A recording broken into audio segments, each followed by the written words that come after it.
Good morning. Let's have a new house tour dito sa ating model na Florence sa North Orchard Residences. Here's our living area.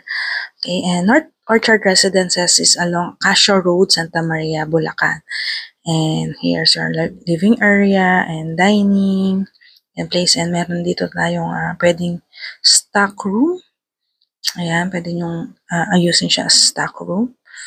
Close or anong i-move yung table nyo since yung table natin ay nakaharap sa ating CR. Ayan. So, minimum lot area natin dito ay 80 square meter at ang ating floor area is 112.36 square meter. Ang lahat, pati yung ating garage, ayan, nakita nyo kanina, and your sink, ayan. And meron din kayong service area sa labas na meron din ayan, lababo.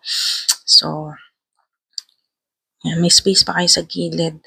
Ayan. And we have living, dining area, service area, carport. So, 2-car garage yung kaya kung ang ating magkasunodan. Pero mostly, kung ayaw nyo na masikip, ayan, 1-car port. Ayan. So, makikita nyo, di ba? Yan yung setup. So, kayo bahala kung ano yung inyong magiging setup dito sa house. Pero maluwag siya. And ito malaki yung ginamit na sala set. So let's go sa mga rooms natin. So we have 3 bedrooms. So we have 2 toilet and bath dito. Ayan.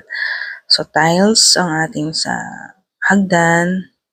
Ayan. So welcome to your second floor area. And here's your first bedroom.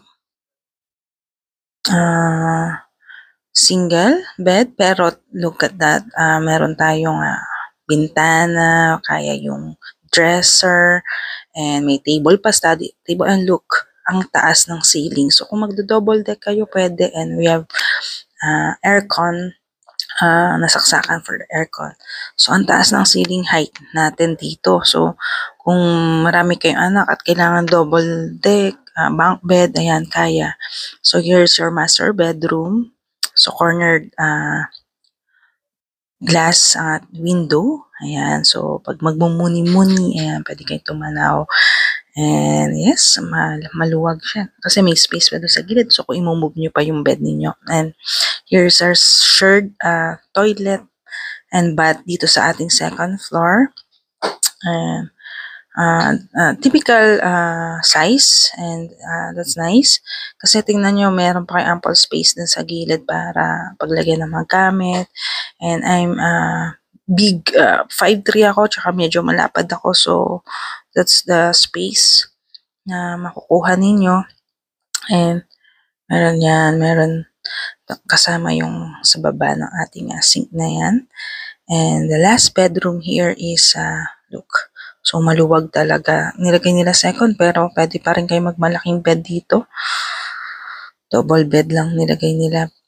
And malaki, may mga storage area. So if you like this unit, please do inquire us. Thank you and God bless.